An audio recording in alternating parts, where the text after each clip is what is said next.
Entonces me está apareciendo cada vez que aparece alguien pidiendo ser admitido, me aparece la ventanita y entonces me dice retire el pop-up ese de la pantalla compartida. Excelente, eso es, muchísimas gracias. ¿Ve cómo se dan cuenta que lo desburran el profesor minuto a minuto ustedes? Les agradezco mucho, muy amable.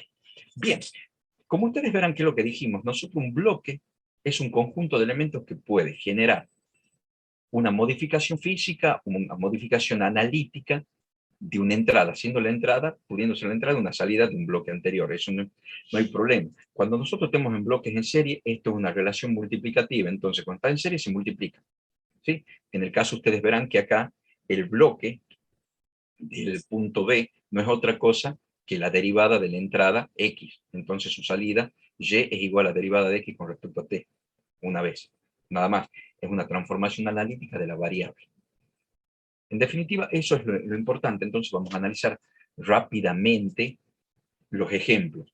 Lo que es importante es cuáles son los elementos que me permiten generar una relación funcional dentro de los diagramas de bloques.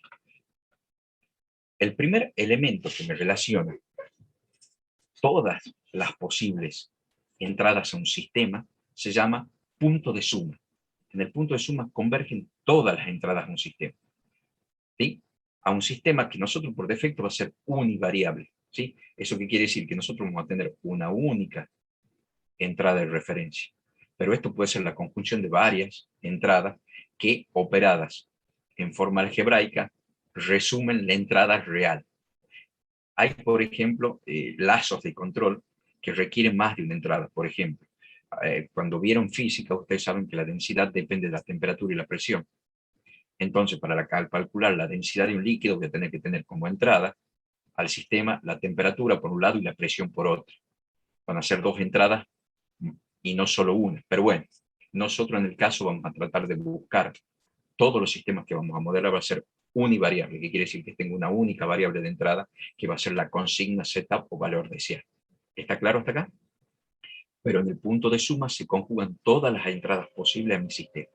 En este caso, fíjense, siempre en el punto de suma, la variable que ingresa al punto de suma o la consigna que ingresa al punto de suma debe ir acompañada de su signo. Por ejemplo, X entra sumando, Y ingresa sumando, por lo tanto, la salida, que acá podría haber un bloque que va a estar afectado por esta resolución de entrada, es X más Y. En este caso, es X menos Y, ¿por qué? Porque X entra sumando y Y suma restante, entra restando, ingresa restando al sistema. En este caso es importante entender, todos nuestros sistemas de retroalimentación van a entrar con el menos. Ya lo vamos a tratar más adelante. ¿Qué significa el menos? ¿Qué es retroalimentación negativa? Ya lo vamos a ver con un ejemplo. Y el más es retroalimentación positiva. La retroalimentación negativa es característica de los sistemas estables, de los sistemas disipativos. ¿Eso qué quiere decir? Tienden al equilibrio. El más corresponde a una retroalimentación positiva, sistemas inestables. ¿Sí? Entonces, todos nuestros sistemas van a tener una retroalimentación negativa.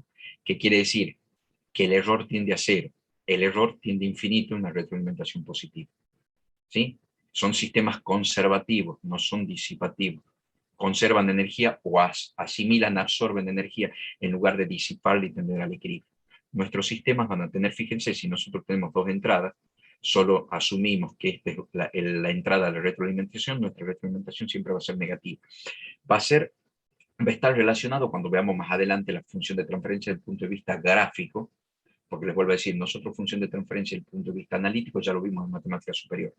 Este año sumamos el concepto de función de transferencia de vista gráfico, pero de un concepto de control, no solo de una interpretación matemática como la transformada de Laplace de la salida sobre la transformada de Laplace de la entrada. ¿Sí? Esto ya lo vamos a cuando en dos clases más. Bien, nosotros siempre vamos a tener un rasgo de retroalimentación negativo, por lo tanto, mi retroalimentación va a entrar con menos. Si yo tengo algún ejemplo con retroalimentación positiva, no lo vamos a tener. ¿Por qué? Porque eso significa que es un sistema inestable. Y para nosotros, el objetivo del estudio son sistemas estables, desde el punto de vista de control, como lo planteamos en la clase anterior. Un sistema estable es cuando su salida tiende a su entrada, por lo tanto, su error tiende a cero cuando el tiempo tiende a infinito. ¿Qué quiere decir? En el infinito, la salida y la entrada son las mismas, por lo tanto, el error es cero. Y eso se llama error en estado estacionario. Porque cuando vayamos viendo más adelante, hay dos estados muy bien definidos en un sistema. Uno es el transitorio y otro es el estacionario. El estacionario es cuando t tiende a infinito. Y si t está en el infinito y el sistema es estable, el error en el estado estacionario es cero. ¿Por qué? Porque en el infinito la salida es igual a la entrada. ¿Está claro conceptualmente qué es, desde el punto de vista de control, un sistema estable? Sí. Sí, profe. Sí, Perfecto. profe. Buenísimo. Entonces, fíjense que lo único que hacemos aquí nosotros en un punto de suma es conjugar las entradas de un sistema conforme al signo con el que ingresan al punto de suma. En este caso tengo tres entradas, fíjense, tengo tres entradas, y no es otra cosa que la operación algebraica de x más y más z. ¿Por qué? Porque son lazos de retroalimentación positivos. Están ingresando como con el signo más. Luego vamos a ver cómo se conjuga en un ejemplo rápido que también lo tiene en el libro y que lo tomo como válido. ¿Cuándo puede ser una retroalimentación positiva y una retroalimentación negativa en un sistema para lograr estabilidad? ¿Estamos de acuerdo? En este caso, ahora hay otro elemento. Fíjense que ya tenemos bloques, entrada, salida, punto de suma y otro punto importante, componente importante de un diagrama en bloque es lo que nosotros llamamos punto de toma. ¿Sí? El punto de toma no es otra cosa más que lo que nosotros conocemos como multiplexor. Fíjense, yo puedo multiplexar una entrada, entonces no solo entra este punto de suma, sino puede entrar el punto de suma de acá, entra el punto de suma acá. Yo creo que en primer año podemos trabajar, desde el primer año, trabajamos con el concepto de multiplexor. ¿Es correcto? Ya conocen el correcto el multiplexor, ustedes lo escucharon en computación 1, creo, ¿verdad? Sí, en arquitectura Sí, de arquitectura. computadores. En arquitectura. Ustedes fíjense que lo único que vendría a ser un hub. ¿Qué es lo que hace? Difunde a varios puntos la entrada. Entonces, un punto de suma, un punto de toma, es lo que diríamos un nodo que distribuye, y el punto de suma es un nodo que acapara, ¿sí? Absorbe el punto de suma, distribuye el punto de toma. Multiplexo. Podría ser en este caso nosotros vamos a utilizar el punto de suma, el punto de toma, mil disculpas, ¿para qué?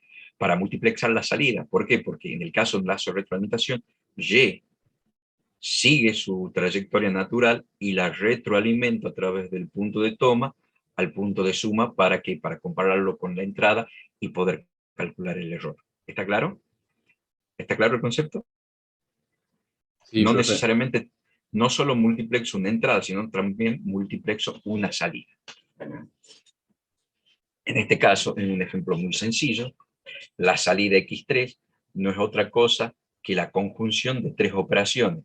La suma de A1x1 porque está con más, entra al punto de suma A2x2 con más y entra al punto de suma 5 con negativo, cuya salida, bloque posterior, no es otra cosa que la resolución analítica o algebraica de A1x1 más A2x2 menos 5, que es el término independiente.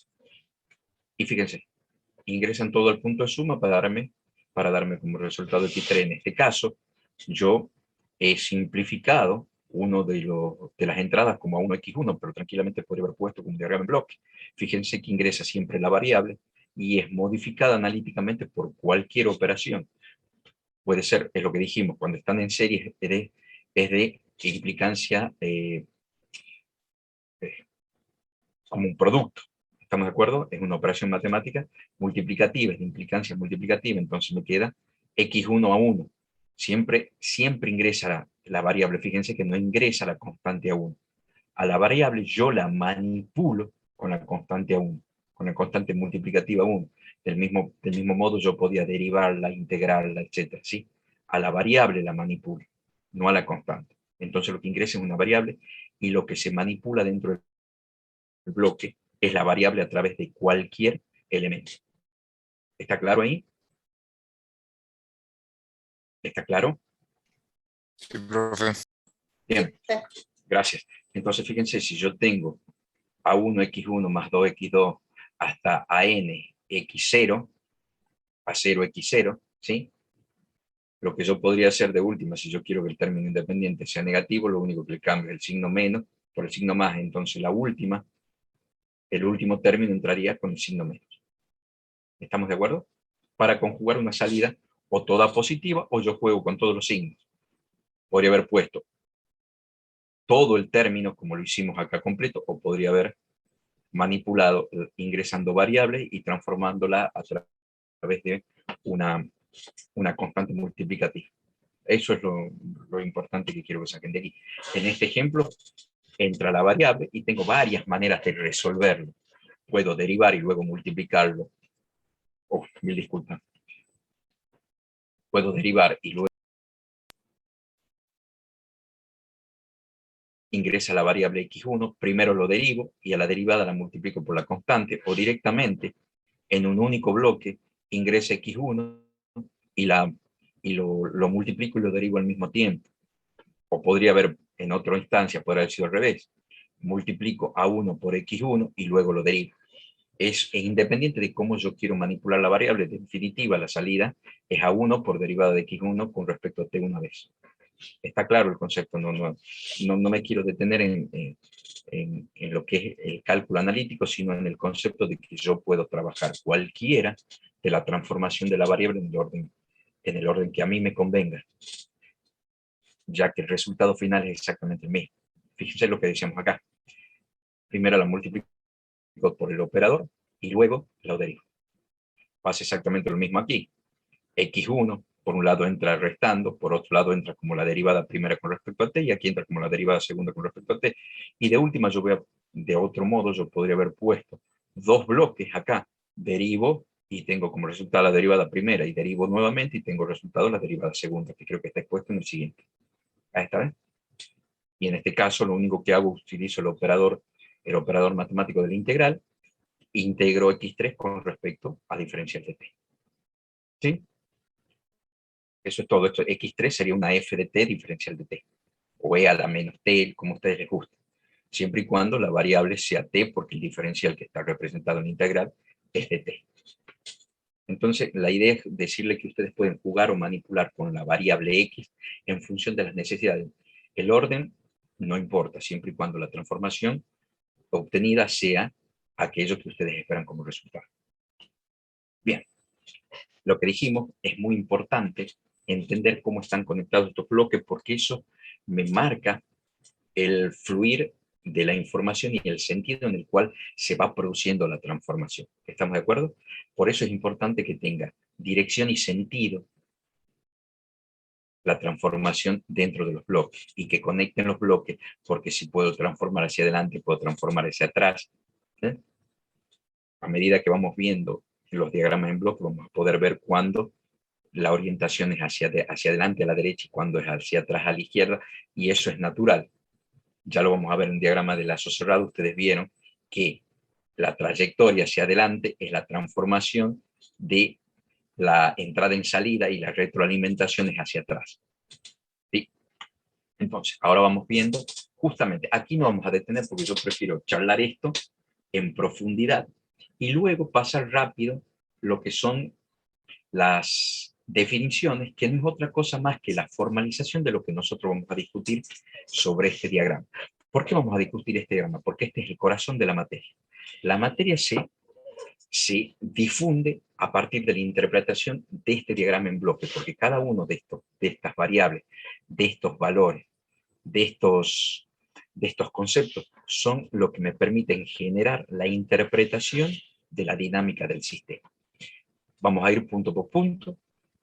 Fíjense que hay una particularidad. Aquí están representadas todas las señales, si ustedes ven, en minúscula. R minúscula, E minúscula, V minúscula, G1 minúscula, G2 minúscula, U minúscula, M minúscula, N, C y H. ¿Qué significa esto? Que este diagrama en bloques está representado en el espacio de los reales, que está simulado a través de sus ecuaciones diferenciales. ¿Por qué? Fíjense que no tengo argumento de N, de C, de R o B. En la dinámica de un sistema, la variable independiente que hace que yo monitoree el estado o la dinámica del mismo es el tiempo. ¿Cuál es la variable independiente para el ciclo de vida de un sistema? El tiempo. ¿Sí? Yo lo observo cómo varía su condición de estado en función del tiempo. Si yo estoy trabajando en el plano real con ecuaciones diferenciales donde mi variable es temporal, yo voy a consignar todas las referencias con minúsculas. Eso significa que la variable, o sea, el argumento de la función es el tiempo. Entonces aquí es R de t. ¿Por qué? Porque si yo sacase una foto instantánea del sistema, cada uno de estos valores que tienen consignados los parámetros es una función del tiempo donde lo vi. Una cosa es R de t0, N de t0, otra cosa es R de t1, E de t1, U de t1. ¿Sí? Normalmente R de t y RTN, R de t0 y R de tn va a ser el mismo porque no voy a estar cambiando la consigna, a no ser que la quiera, pero puede pasar. Por ejemplo, un día de mucho calor yo puedo empezar con el aire acondicionado en 24 y puedo llegar hasta 18 si me sigue haciendo mucho calor. Pero si es un día normal, yo lo pongo en 24, lo dejo andar en 24, por lo tanto, el R puede o no variar, pero el resto sí varía. ¿Por qué? Porque existe una diferencia entre lo que quiero y lo que deseo, por lo tanto, existe varios estados distintos, en T0, en T1, en T2, en T sub n. Cuando yo hablo de T sub n, significa que estoy en el plano de los reales, donde mi variable independiente esté el tiempo. Entonces, todos los cálculos son funciones temporales. Y al ser funciones temporales se las denota con letras minúsculas. Si esto yo veo el diagrama en bloque con letras minúsculas, significa que estoy modelando el plano de los reales, donde el argumento de la función es t, la variable t. Luego vamos a ver que si yo todo esto lo estoy modelando, ¿por qué? Porque estoy resolviendo mis ecuaciones diferenciales a través de transformar de Laplace como prima en matemática superior en el plano de los complejos, estoy trabajando con letras mayúsculas. ¿Por qué? Porque la transformada de Laplace transforma R minúscula de t en R mayúscula de S, donde el argumento de la función compleja es la variable compleja S. ¿Por qué les hago hincapié esto? Porque muchas veces mezclan nomenclatura, ponen R minúsculo, G1 o G2 mayúscula. O estoy en el plano de los complejos, o estoy en el plano de los reales, no estoy en el medio. Si yo puse R mayúscula, tengo que consignar todo en el plano complejo, porque sé que la variable que manejo en el diagrama en bloque es una variable compleja S. Y para diferenciarlo, interpretar dónde estoy resolviendo. ¿Por qué? Porque resolver en los complejos se resuelve analíticamente de una forma y resolver en los reales se resuelve analíticamente de otra forma. Por lo tanto, yo debo consignar muy bien dónde estoy plasmando el sistema para saber cuáles son las herramientas con las cuales voy a trabajar para saber y obtener la dinámica de mi sistema. O trabajo en los reales y lo defino a mi sistema con letras minúsculas, o trabajo en los complejos y defino mi sistema con letras mayúsculas. ¿Por qué me puedo abstraer del argumento de la función? Porque yo sé que cuando es minúscula, al estar en los reales, mi argumento es la variable temporal t. Y al estar en mayúsculas, yo sé que estoy trabajando en los complejos y el argumento de mi función es la variable compleja s. ¿Está claro? En este caso, R es la entrada de referencia, valor deseado, set point, lo que yo quiero obtener como salida deseada de mi sistema. C, que ya dijimos, es el valor real del proceso, es la foto instantánea de qué temperatura tengo en el momento que lo miro. Puede ser igual o distinta al valor deseado. Si es igual, no hay acción de control, porque dijimos que la acción de control es la magnitud de la modificación del sistema para llegar a lo que quiero. Si no hay error, no hay acción de control. Entonces, si la señal de controlada o salida C, que en nuestro caso también la vamos a poder llamar Y o Y, es igual a R, no hay acción de control. ¿Cuándo hay acción de control? Cuando Y y R o C y R son distintas. ¿Sí?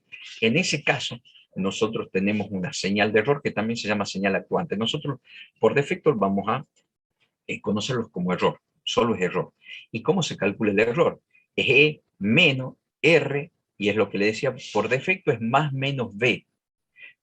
Pero nosotros, porque queremos sistemas estables, o sea, con retroalimentación negativa, nuestro sistema, la retroalimentación va a venir acompañada del signo menos. Ya les dije que la retroalimentación positiva en diagramas en bloque, con la forma canónica de la función de transferencia, que es la forma gráfica, es al revés. Por eso digo, en diagramas en bloque, mi retroalimentación negativa viene asociado al lazo en menos. Sistemas estables. En sistemas en bloques, la retroalimentación positiva ingresa con B.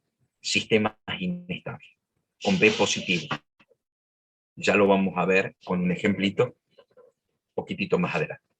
Entonces, el error es la diferencia que existe entre mi salida, que es el valor real, contra mi entrada, que es el valor deseado. Bien, es importante que, primero voy a hablar de G2, porque cuando yo estoy modificando algo, por ejemplo, en una habitación que yo estoy atemperando la temperatura, ¿qué estoy modificando? La temperatura. ¿Cuál es la variable que estoy modificando? Temperatura. ¿Temperatura de qué? La temperatura del aire, o llámenle aire o ambiente. ¿Dónde está contenido esa variable? En la habitación, en el cuarto, o ya sea en el living o donde sea. ¿Qué es la planta? La planta es el elemento físico que contiene, o es el medio que contiene la variable que yo estoy manipulando. ¿Cuál es la variable que manipulo con un aire acondicionado? Llámenle temperatura del aire. ¿Dónde está el aire contenido? En la habitación, en el cuarto. Entonces, aquel elemento que contiene la variable manipulada se llama planta. En este caso, en el control de temperatura de un aire acondicionado, la planta es la habitación, el cuarto, o donde está ubicado, o la sala. Llámenle sala. ¿Sí? En el caso de que yo estoy manejando nivel, ¿qué estoy manejando? Nivel de agua. ¿Dónde está contenido el agua? En el tanque o en la mochila. Entonces, la planta es el tanque o la mochila.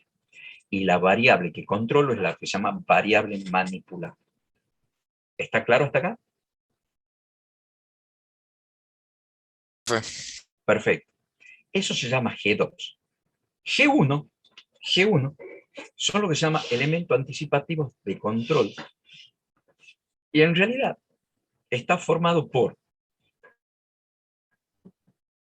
Aquí voy a corregir la diapositiva porque en realidad vendría a ser los elementos anticipativos de control está formado por los controladores y los elementos finales de control. Ya la voy a cambiar a la diapositiva porque no está correcto esto. Pero me sirve para seguir adelante la clase.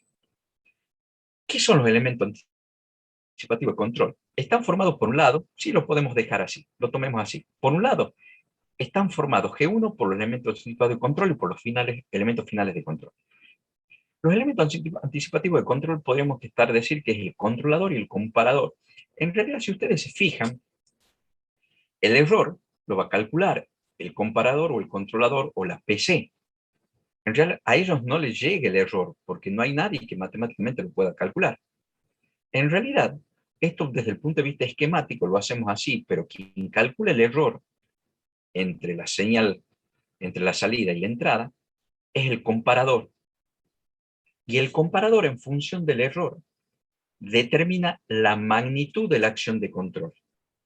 Hasta ahí todo bien. Yo ya sé que existe o no existe el error. Si calculé error, calculé acción de control en medida del error. Ahora yo tengo que ejercer la acción de control. Quien ejerce físicamente la acción de control se llaman elementos finales de control o actuadores. En este caso, en el caso del aire acondicionado, es el motor o el compresor, ¿sí?, que comprime el aire y lo expande y lo hace pasar por la serpentina para que intercambie calor y me devuelva aire frío o aire caliente, depende de qué es lo que estoy haciendo, calentando o enfriando, estoy absorbiendo calor o entregando calor. Y estará más tiempo prendido, menos tiempo prendido en función de la diferencia que exista entre la salida y la entrada. Pero quien calcula es la plaqueta electrónica, quien calcula el error es la plaqueta electrónica, quien calcula el tiempo que tiene que estar prendido el motor es la plaqueta electrónica, pero quien realmente comprime o hace pasar el aire por la serpentina es el motor o compresor. Entonces G1 está compuesto por dos entidades independientes altamente importantes. Los elementos anticipativos, que es el comparado y el control, y los elementos finales, que es efectivamente quien ejerce la acción de control. Y la acción de control nosotros lo vamos a llamar U o M, que es la variable o señal ya manipulada, que ingresa de nuevo a la planta para modificar la temperatura real del aire. ¿Sí? Ahora, ¿cómo yo me entero? Y eso es importantísimo, ¿cómo yo me entero si lo que tengo es próximo o alejado de lo que quiero? A través de lo que nosotros llamamos lazo de retroalimentación. El lazo de retroalimentación no es otra cosa que la relación funcional entre la salida y la entrada, a través de elementos que son capaces de mirar, interpretar y volver el valor real al sistema, devolverlo, el valor real del sistema, con el objeto de ser comparado con la entrada y calcular el error. En realidad, la retroalimentación vuelve al comparador para que calcule el error, porque yo he cargado mi valor deseado dentro del controlador, vuelve el valor real dentro del controlador, entonces el controlador tiene el valor real y el valor deseado, hace la relación aritmética de E igual a R más menos B, calcula el error, en función del error calcula la acción de control, esa acción de control o esa magnitud de acción de control se le entrega a los actuadores para que ejerzan físicamente la reacción sobre la planta de manera tal de modificar su comportamiento a fin de que la salida tienda a la entrada. ¿Sí? ¿Qué es B? Usted me dice, profe, ¿no es C? Sí, es exactamente lo mismo, pero hay un cambio de nomenclatura, porque muchas veces ustedes van a leer que E es igual a R menos Y o R menos C. Es correcto, porque en definitiva B y C tienen igual valor, igual magnitud, pero posiblemente sean distintas unidades, pero igual magnitud. ¿Por qué distintas unidades? Porque muchas veces, ya vamos a ver más adelante que es un transductor, están definidas en distintos tipos de energía.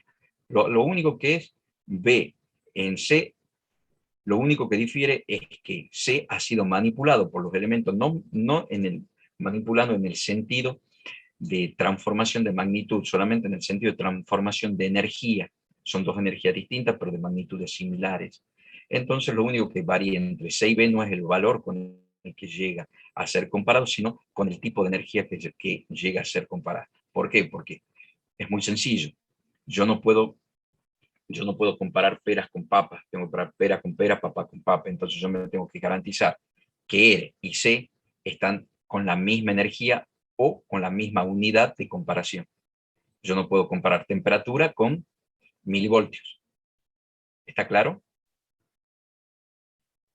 Pero desde el punto de vista conceptual, C y B son exactamente lo mismo.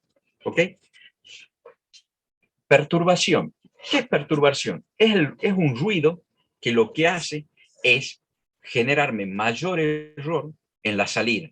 Por lo tanto, yo voy a necesitar en la comparación siguiente una acción de control un poco más robusta. Por ejemplo, si yo estoy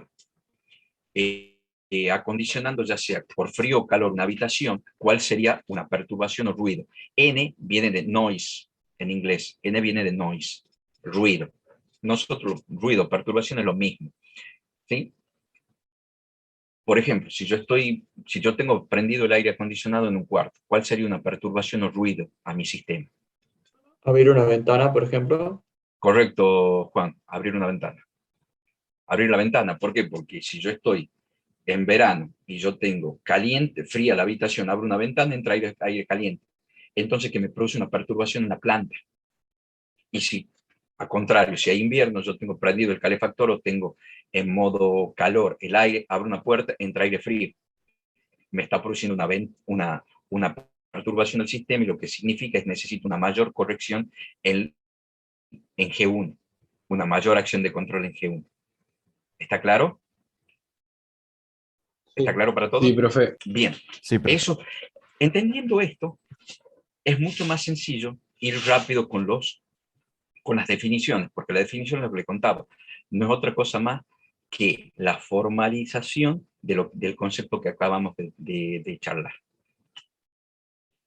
terminología de los sistemas de control, es lo que le decía, los bloques G1, G2 y H, nosotros los representamos por defecto con minúsculas cuando lo estamos trabajando en el campo de los reales, donde yo, sabiendo que pongo R chica, puedo abstraerme del argumento T, porque en los reales la variable independiente es T, y una vez que operé con transformada de Laplace ya me fui al plano de los complejos. Yo hago esta asociación porque ya vimos esto en matemática superior, entonces yo no me voy a detener en verlo de nuevo, ¿sí? Entonces, cuando yo aplico transformada de Laplace, llevo todas mis ecuaciones diferenciales al plano de complejos, transformando la función real R en la función compleja R mayúscula y la variable T real en la variable S compleja. Entonces yo puedo abstraerme del argumento sabiendo que R, estoy en los complejos, por lo tanto su argumento es S, y R minúscula, puedo abstraerme de su argumento T porque sé que estoy hablando de la variable de T como variable temporal independiente en el plano de los reales. Profe, Bien. ¿le puedo hacer ahí una consulta con respecto a lo Sí. que acaba de decir? Sí. Lo relacioné con la retroalimentación que decía que era lo igual que C de B, solamente que cambia las magnitudes, puede ser que dijo. Está No, la haciendo energía. alusión a esta transformación, a la energía. No, Está la haciendo energía. referencia a esto, No, a esta la transformación energía. de Laplace. No, la energía transforma dos tipos. A ver qué te puedo decir. Un transductor transforma energía calórica en energía mecánica, que no tiene nada que ver con una transformación del plano real al plano complejo. Una es transformación de energías activas y la otra es una transformación analítica desde el punto de vista matemático. Ah, perfecto. Pensaba que tenía que ver con el tema aritmético, digamos, más que nada. No. Ya vamos a ver transductores adelante y ya te vas a dar cuenta. La transforma de Laplace forma ecuaciones analíticas en dos planos resolutivos distintos.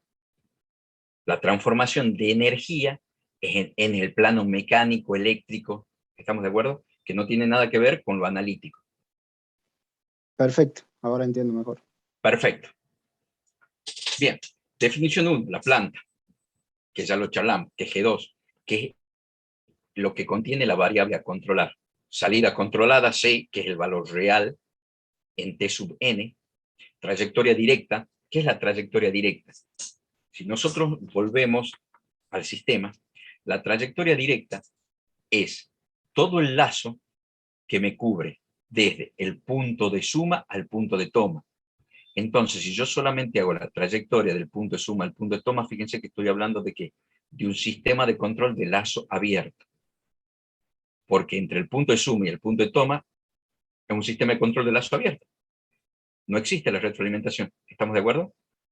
Entonces, la trayectoria directa es el sistema de control solamente de lazo abierto. ¿Ok? Lo otro se llama trayectoria de retroalimentación. Y entre C y E y sí, es lazo de control de lazo cerrado. Es el sistema de control de lazo cerrado entre C y E. Trayectoria directa es la ruta del punto de suma al punto de toma. Elementos anticipativos, que G1 son los componentes de la trayectoria directa, correcto, porque está entre el punto de toma y el punto de suma, que generan las señales de control o la acción de control propiamente dicho, U o M. La señal de control U o M es ya la variable manipulada que impacta en la planta, que es la salida del elemento anticipativo aplicada sobre la planta G2, no es otra cosa. Trayectoria y retroalimentación es el punto de regreso desde C para ser comparado con R en el punto de suma. Elementos de retroalimentación H, que no es otra cosa que los elementos sensores que me permiten retroalimentar C y transformarlo en B. La entrada de referencia R es la señal de valor deseado set point, no es otra cosa. Señal de retroalimentación B no es otra cosa que una función de la salida controlada sumada a C para calcular el error. Error o señal actuante es la diferencia existente entre lo que tengo con lo que quiero, es decir, la salida real del sistema C con la entrada de referencia R. Retroalimentación negativa, que es lo que decíamos que es un punto de suma. La retroalimentación negativa para nosotros en el punto de suma, o sea, B, ingresa con menos, y una retroalimentación positiva, B entraría con más. Ahora aquí volvemos al primero y veríamos ¿Cuándo sería una retroalimentación negativa? Por ejemplo, aire acondicionado. Yo pongo valor de referencia 20 grados. ¿Sí? Yo pongo valor de referencia 20 grados, ingresa 20 grados, y ya lo vamos a ver más adelante, lo vamos a trabajar cuando veamos transductor, todo lo que, porque en realidad el aire acondicionado no recibe 20 grados. ¿Sí? ¿Cómo seteo yo un aire acondicionado? ¿Cómo seteo la temperatura del aire acondicionado? Voy, le escribo 20 grados en la placa. Con el control remoto. La señal Correcto. discreta, va analógica y después se hace discreta, ¿no? Sí, señor, correcto, correcto. Pero yo seteo el aire acondicionado con un control remoto, ¿verdad que sí? Pongo 25. Pero ese 25 le llega a la placa electrónica entiende si le pongo 25 grados, lo que yo le escribí ahí. No. No entiende. Transforma, No, reduce. además, ¿cómo hago para que yo le llegue ese 25 a la placa? Primero, ese 25 grados tiene una referencia infrarroja, o sea que ese 25 yo lo transformo en una frecuencia infrarroja. ¿Estamos de acuerdo? Porque al aire yo no pasa un 25 volando en el aire, pasa una frecuencia infrarroja que le llega a la plaqueta electrónica del aire acondicionado. ¿Verdad que sí? Entonces ya tengo una conversión numérica a frecuencia infrarroja. Eso se llama transductor. A eso voy, a las transformaciones de energía.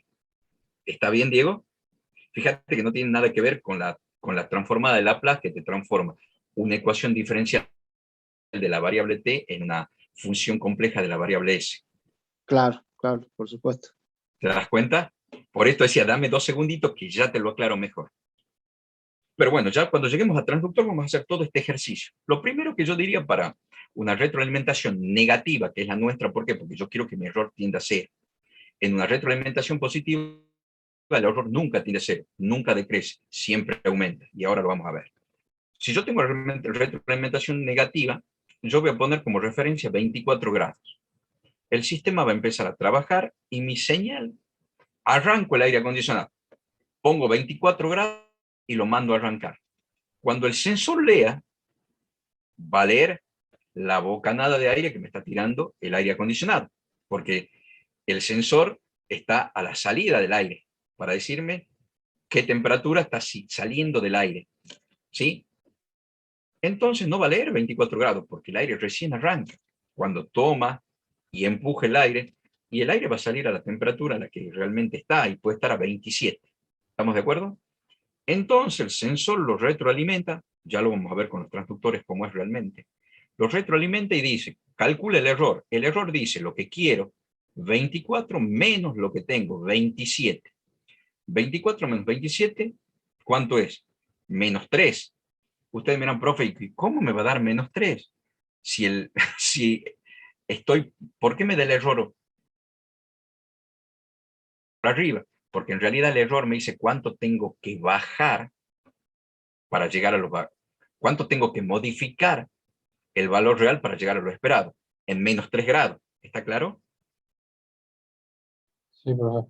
Si yo estuviese calentando, yo pondría 24 y la temperatura está en 20. Yo hago 24 menos 20, es 20 más. ¿Sí? Me decís, profe, es 4 más. No, yo tengo que subir 4 para alcanzar el valor deseado.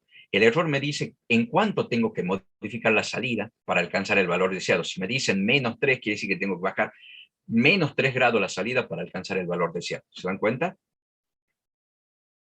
Entonces va a decir, tengo menos 3, la acción de control va a ser proporcional a esos 3.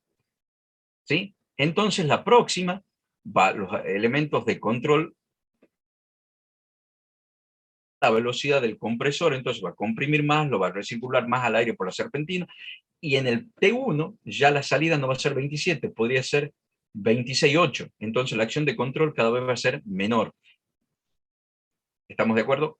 Pero siempre el error va a ir tendiendo a cero, porque voy a comparar, primero comparo 27 contra 20, después voy a hacer 26 con 8 contra 20, y el error cada vez se va haciendo más chico y el error tiende a cero. ¿Por qué? Porque lo resto. ¿Qué pasa si yo pongo más? Mi entrada de referencia es 24, entra Mi primera salida era 27 y lo retroalimento. Y ahora el error es 24 más 27. 24 más 27 es 51. Fíjense el error que me tiró un lazo de retroalimentación positivo. ¿Se dan cuenta? Me tiró 51 grados. Entonces, ¿qué es lo que va a hacer G1? Va a lanzar una acción de control enorme. Enorme. Entonces, mi salida, ¿qué es lo que va a hacer? O va a sumar más la acción de control, o va a sumar menos, y resulta que en lugar de ir a 27, se va a ir a, o sea, 28, ¿cuánto me decía? Estoy en 51. Si dice que estoy en 51, ¿qué es lo que va a hacer? Va a poner el motor a 1000 y la salida la puede llevar ¿a cuánto? A 30.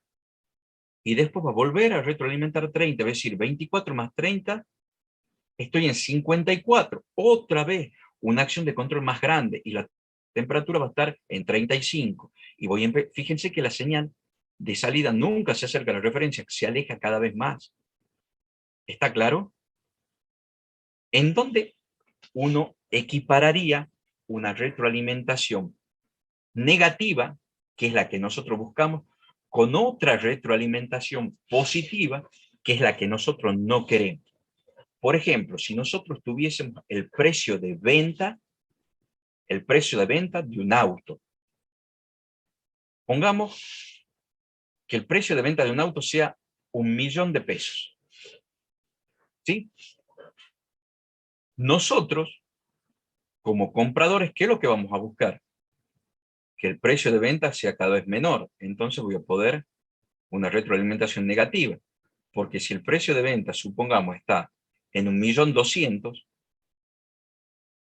cuando nosotros hagamos la retroalimentación vamos a ver un error, entonces vamos a hacer vamos a buscar una acción correctiva de manera tal que el valor del precio real que esté en 1.200.000 vaya bajando hasta 1.000.000. Y de última yo puedo ir reconfigurando el valor deseado hasta 50.000 pesos. Yo quiero que un auto valga 50.000 pesos. Entonces, si el valor real es 1.200.000 pesos, la acción correctiva va a ser que ¿qué? Que el 1.200.000 pesos se acerque a 50.000. Genial, sería perfecto desde el punto de vista para nosotros, compradores del auto. Ahora, para el fabricante de autos, ¿qué es lo que querría él? Que cada vez valga más caro. Entonces, yo retroalimentaría la condición del proveedor como ¿qué? Como una retroalimentación positiva. Entonces, la retroalimentación, el punto de suma, ¿qué es lo que va a tener? Un balance entre la retroalimentación negativa de los que compran con la retroalimentación positiva del que vende. La retroalimentación positiva, ¿qué va a hacer? Que el precio del auto suba. Y la retroalimentación negativa que proviene de nosotros los compradores va a hacer que el precio del auto baje. Ese es el lazo de control de una balanza comercial. El que ofrece quiere que suba el precio y el que compra quiere que baje. En función de cuál de las dos variables tracciona más, es en función de cómo se mueve la variable controlada, el valor real. ¿Estamos de acuerdo? ¿Se dan cuenta cuál es la diferencia entre un lazo de retroalimentación positivo con más y un lazo de retroalimentación negativo con menos? Hola. Sí, Sí, profe. profe, se entiende. Bien, perfecto, gracias. Ahí está. Bien, terminamos con las definiciones. Bien. Estas dos definiciones no es otra cosa que lo que vimos al final de la clase pasada. ¿Cómo yo hago que una señal digital se transforme en una señal discreta? Nosotros lo hicimos, ¿se acuerdan que? A través de una frecuencia de muestreo.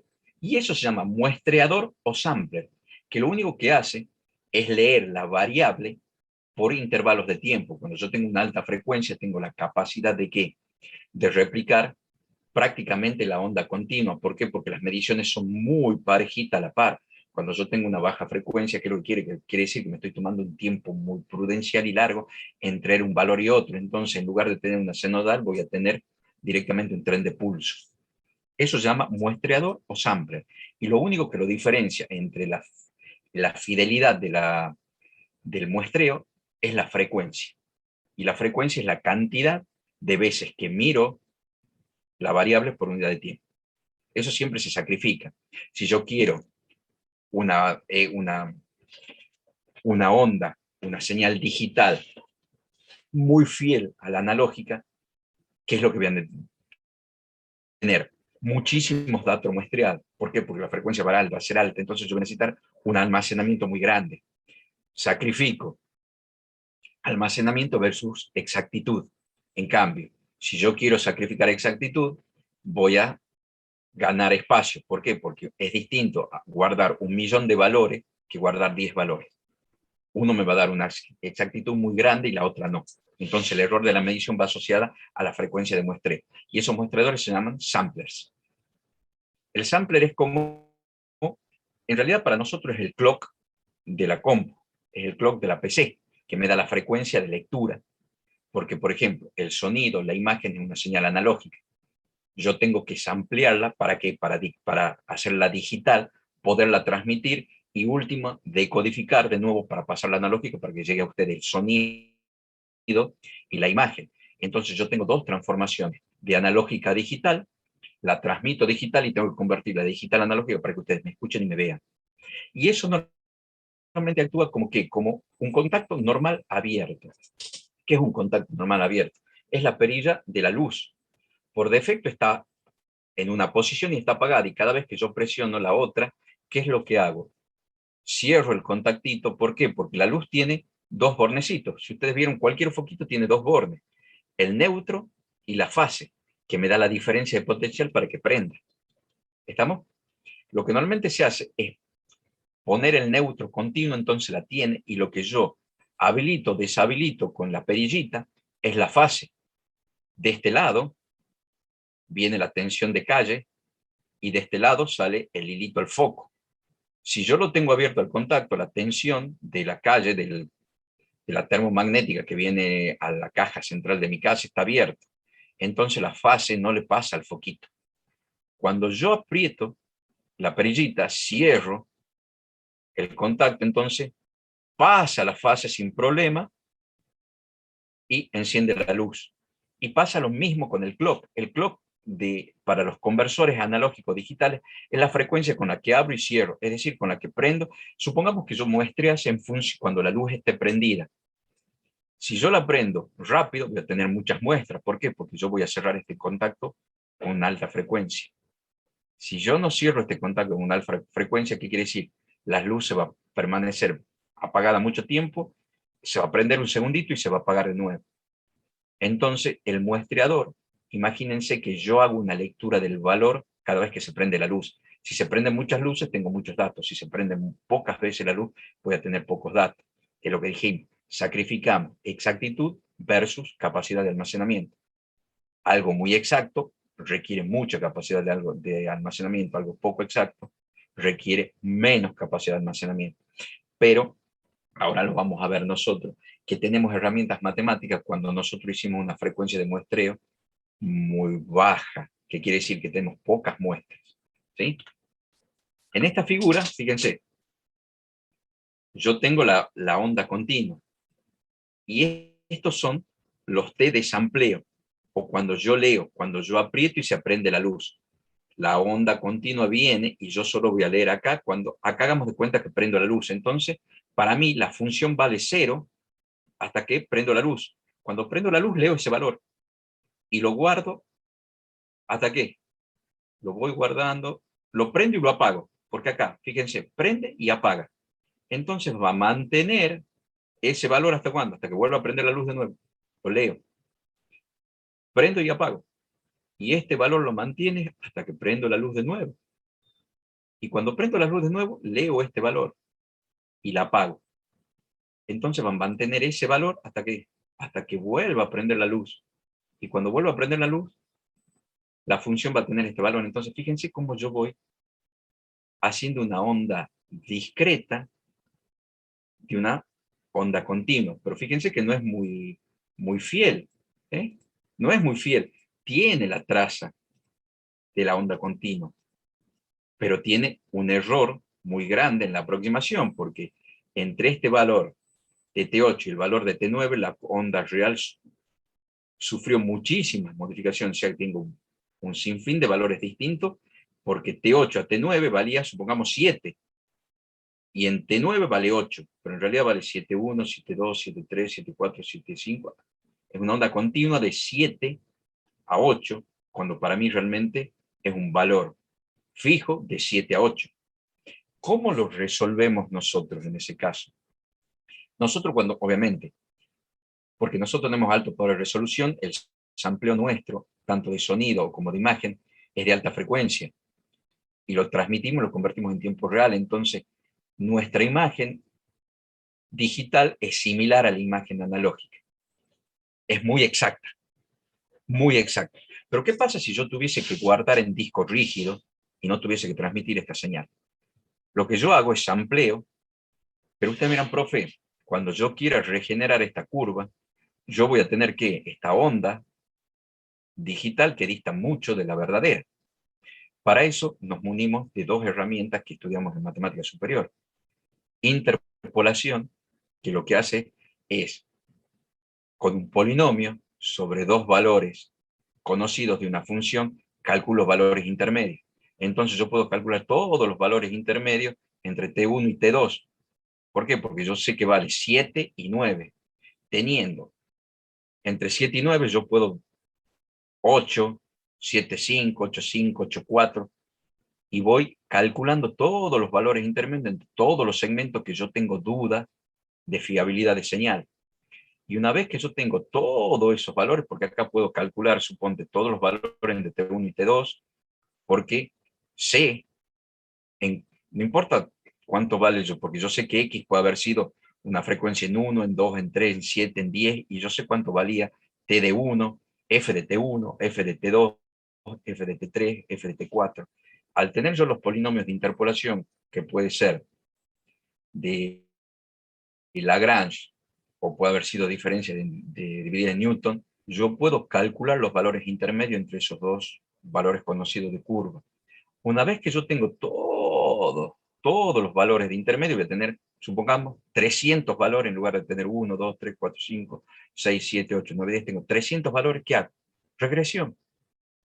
Regresión cuadrática, regresión cúbica. La verdad que nosotros vimos regresión lineal mínimos cuadrados, pero porque es la más sencilla. Pero si yo me voy a cualquier software, incluso en el Excel, con todos esos valores teóricos ya calculados por interpolación, hago una regresión polinomial y restablezco, no le digo fielmente la curva, pero en función del coeficiente R de correlación, me da la aceptación o el rechazo del modelo con un nivel de error prácticamente exacto. Entonces tengo, desde el punto de vista analítico, herramientas para regenerar la curva analógica de una curva digital, desde un tren digital. ¿Estamos de acuerdo? Eso es todo. Bueno, convertidor analógico digital es lo que acabamos de charlar, conversor digital analógico es lo que acabamos de charlar, exactamente lo mismo, y es como trabaja la PC, el reloj y el... ¿Cómo trabaja la PC? Nos llegan señales analógicas y en función del muestreo, el tiempo de sampleo, convertimos la onda digital, a la onda analógica en digital, y luego esa onda digital la volvemos a convertir en analógica para poderla retransmitir. Bien, acá llegamos al transductor, que es algo importantísimo, que es lo que charlábamos recién. El transductor lo que convierte es dos tipos de energía distintas, ¿sí? Energías distintas. Y eso es lo que hace. Él es lo que tiene, por ejemplo, el aire acondicionado. Lo que decíamos nosotros, en el aire acondicionado, cuando yo pongo con el control remoto 25, la plaqueta de control del aire acondicionado es una plaqueta eléctrica, electrónica. Y como todo circuito eléctrico o electrónico entiende solo de señales eléctricas, ya sea corriente en miliamperes y tensión en voltios, milivoltios, no entiende de 25. No le llega. Es más, si yo le pongo 25, la plaqueta entiende 25 ¿qué? Por un lado. Segundo, es lo que decíamos, cuando yo pongo 25 y aprieto, no se va a un 25 volando hacia la placa y entra un 25 en la placa. ¿Entra qué? Una frecuencia ultra infrarroja. O sea, esos 25 que yo puse gradito representa una frecuencia infrarroja que llega a un sensor infrarrojo del aire. pero llegó una frecuencia infrarroja, no llegó una señal de corriente. Llegó una frecuencia infrarroja, en realidad es una frecuencia lumínica, ¿sí? Expresada en hertz. Esa frecuencia infrarroja yo la tengo que también transformar en otro tipo de energía. ¿Por qué? Porque la plaqueta electrónica, que es el controlador que está en G1, y ahí fíjense, vamos viendo, me vuelvo para atrás.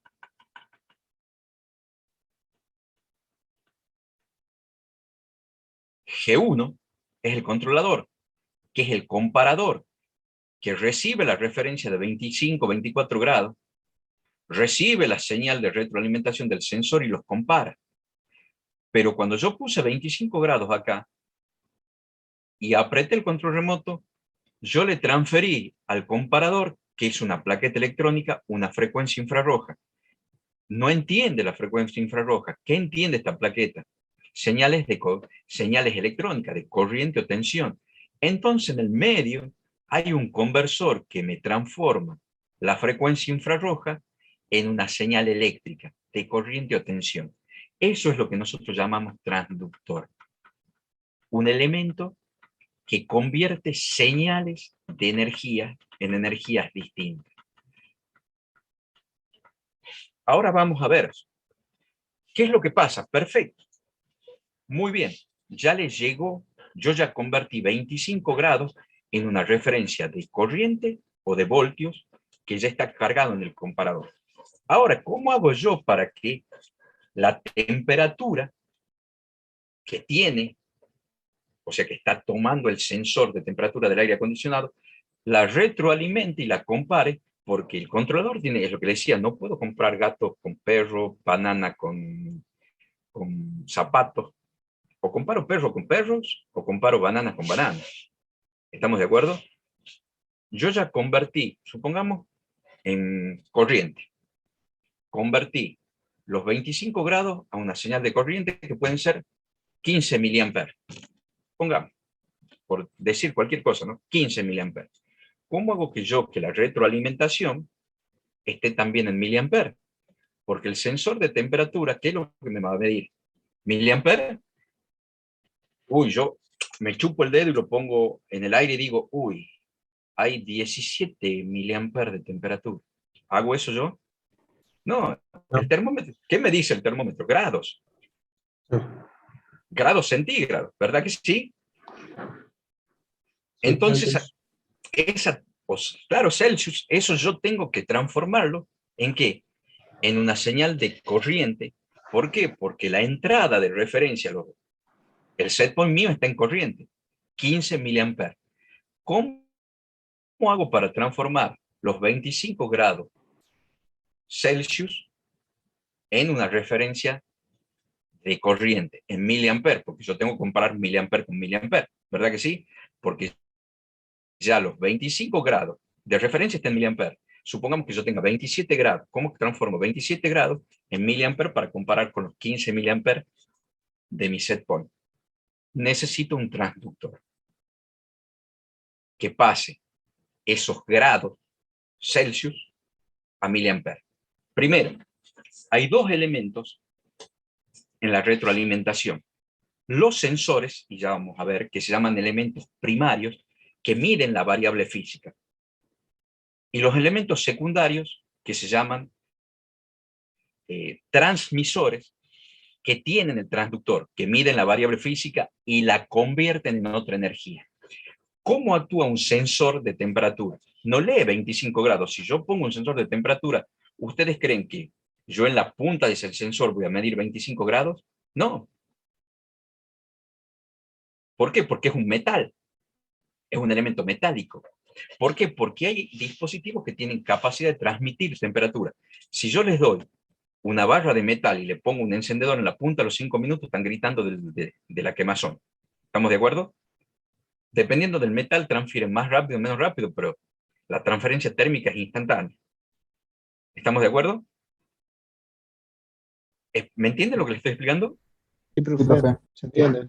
Si yo le pongo una madera, no a los 5 minutos, pero a los 10 minutos se me están quemando los dedos. Y si yo le pongo un plástico, ni se enteran que lo prendí. Eso me da la capacidad de transmisión térmica de los materiales. ¿Estamos de acuerdo? ¿Sí? Sí, Sí, profe. Bueno, Sí, profe. profe. esa transmisión térmica se mide en el concepto de resistencia. ¿Por qué? Porque algunos medios son más resistivos y otros son menos resistivos al paso o a la transmisión de la temperatura. Entonces, en función del material, yo tengo una resistencia ómica en la otra punta. Entonces, hay varios materiales de sensores. Pueden haber de oro, de cobre, de platino, de latón, que generan una resistencia ómica a la transmisión de esa temperatura. Y eso está nomenclado en una tabla. A tal temperatura, tal componente tiene tal resistencia. Entonces, el sensor que mide 25 grados, en la otra punta, donde yo pongo mi elemento de medición, no me dice 25 grados, me dice qué resistencia ómica tiene a 25 grados. Entonces yo me voy a la tabla y dice, che, ¿de qué está hecho? De platino. Si está hecho de platino, dice que a los 25 grados tiene una resistencia ómica de 100 ohms. Entonces, fíjense lo que yo tengo en la punta del sensor de temperatura. 100 ohms. Ya los 25 grados fueron transformados a ohms. Pero mi plaqueta trabaja en mi per. ¿Por qué? Porque los 25 grados de set point fueron referenciados ¿a qué? A miliamper. Entonces yo necesito transformar esos ohms en miliamper. Ese elemento que transforma ohms en miliamper se llama transductor.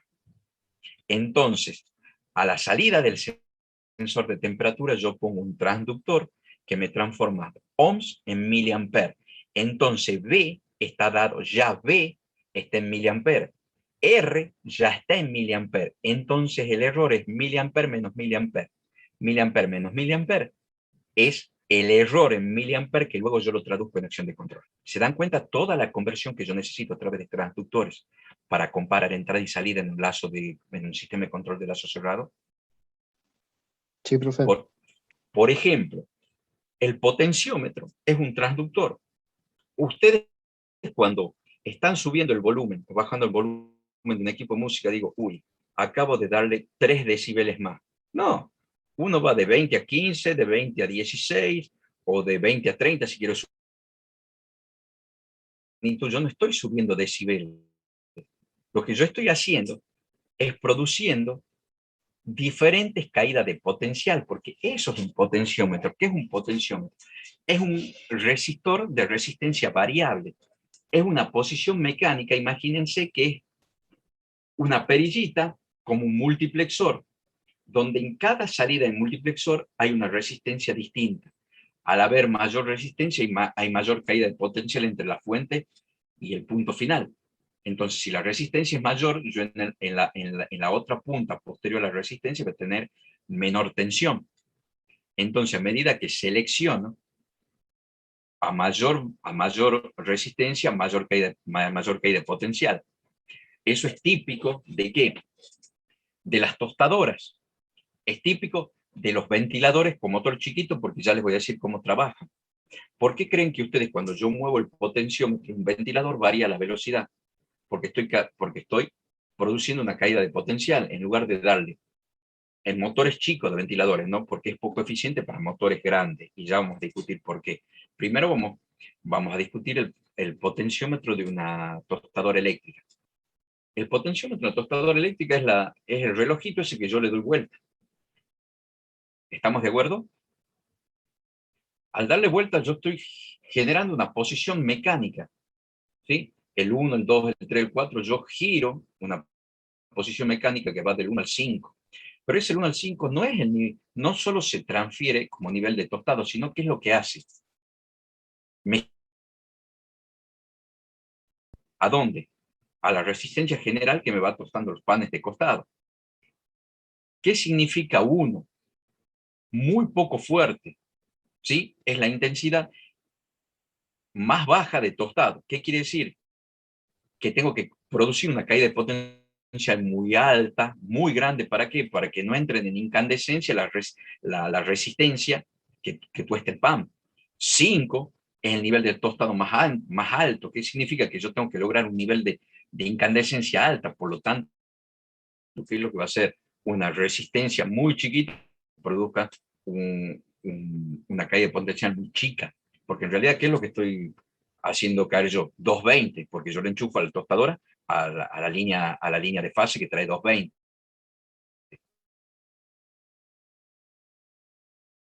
Potencial. Cuando la resistencia es muy alta, la salida a la resistencia de incandescencia es mínima. Entonces, la tostada va a ser apenitas marroncita.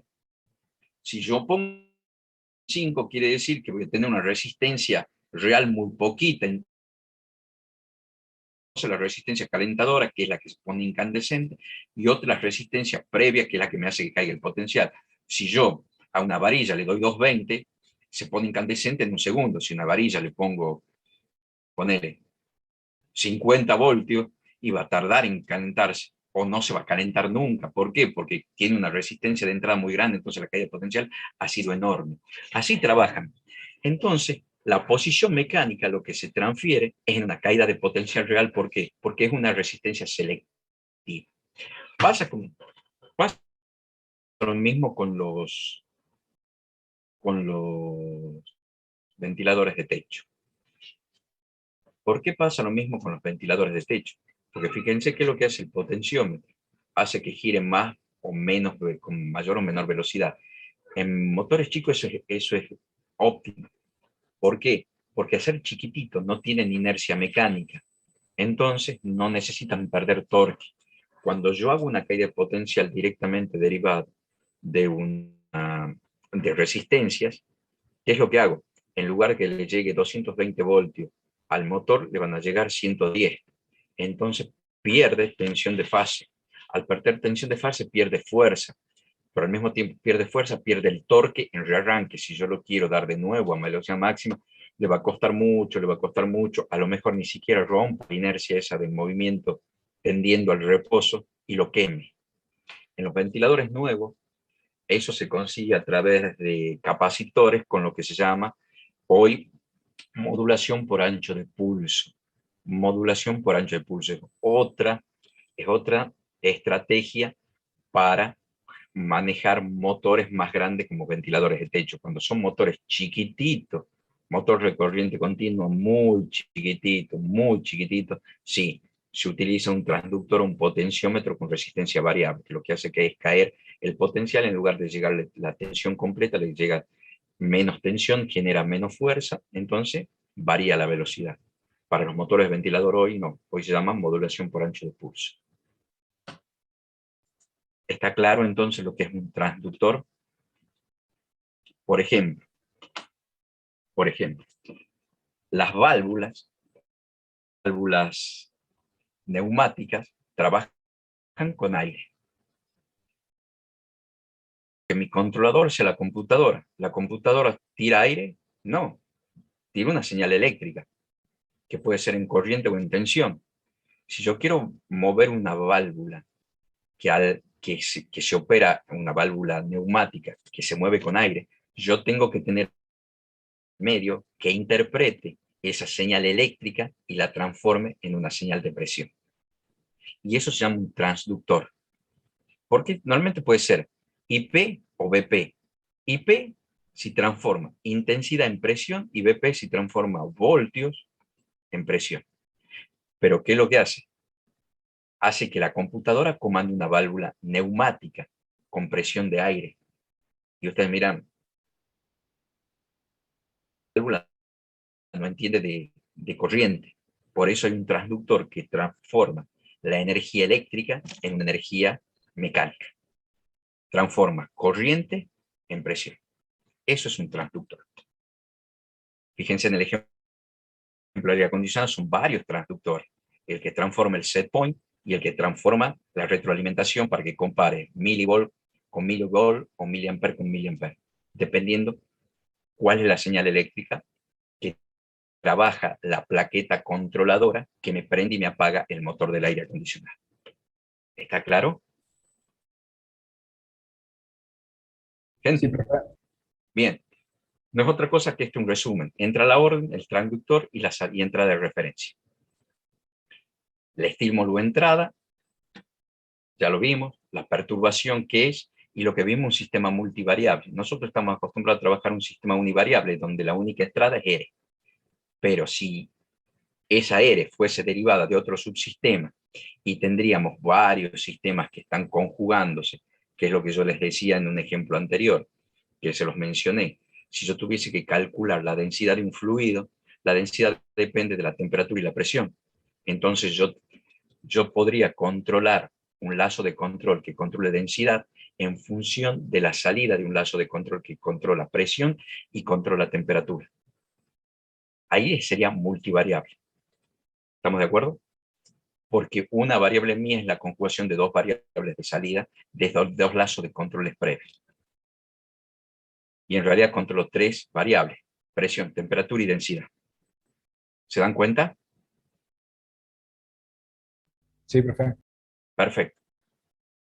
Servomecanismo. Esto es un punto importante que siempre lo tratamos en los sistemas, ¿sí? ¿Qué es un servomecanismo? Un servomecanismo es un sistema de amplificación de señal. Esto es importantísimo. ¿Por qué? Porque esto se da cuando yo necesito amplificar en forma muy explosiva la reacción del sistema. Caso típico. ¿Quién tuvo la poca suerte, bueno, pero ustedes son jovencitos, de manejarle un Ford Falcon o una ranchera, una Ford ranchera, década del 70, al abuelo o al viejo, donde eran direcciones mecánicas? Yo me acuerdo cuando yo le sacaba el Ford Falcon a mi viejo, que era dirección mecánica, yo para dar vuelta en la Adolfo de la Vega tenía que empezar a doblar el volante más o menos en la avenida Lem. Primero porque doblaba muy poquito y segundo porque era muy pesada la dirección mecánica. Con el advenimiento de las direcciones asistidas, direcciones de potencia, direcciones eléctricas, electrónicas, direcciones hidráulicas, ¿qué es lo que logré?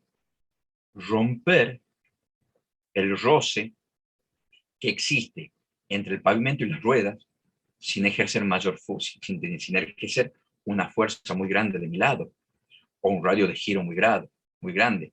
¿Qué es lo que controlo? Radio de giro y fuerza que se transmite a las ruedas. Con una dirección mecánica yo tengo que hacer mucha fuerza para doblar. ¿Alguien manejó una de esas camionetas? No, profe.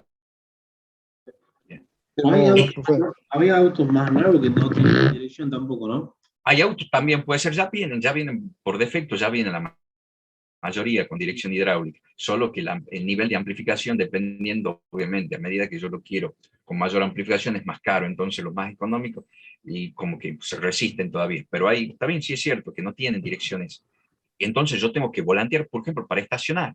Si una dirección hidráulica, imagínense lo que es romper el roce de las ruedas contra el pavimento con el coche parado. Mamita querida, estoy volanteando 10 veces para estacionar en una cuadra. Entonces los servoaccionamientos, ¿qué es lo que hacen? Amplifican esa señal de control. ¿Sí? Tienen un amplificador hidráulico. ¿Por qué? Porque cuando yo hablo de potencia es hidráulica. Cuando yo hablo de velocidad es neumática.